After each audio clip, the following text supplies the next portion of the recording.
જય શ્રી કૃષ્ણ બધાને। આજે હું લઈ આવી છું વેજ કોરમાનું શાક, જેના માટે આ બધા શાક તમને લાગશે। કાંદાની પ્યુરી બી લાગશે, ટમેટાની પ્યુરી અને કાજુ મગજ તરીની પ્યુરી। પછી તેલ મૂકી એમાં બટર, હિંગ, જીરું અને વઘાર કરી એમાં કાંદાની જે આપણે પ્યુરી બનાવી છે એ એડ કરી દો, લાલ થવા દો।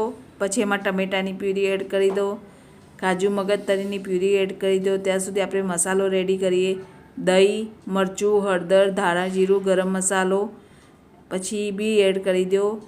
આપણે જે શાક હતા એ બધા બાફી લીધેલા હતા એ એડ કરો। શિમલા મિર્ચ ચડવી દીધા છે એ બી એડ કરી દો। તેલ છૂટે ત્યાં સુધી સમજી લેવાનું કે શાકનું જે મસાલો છે એ રેડી થઈ ગયો છે।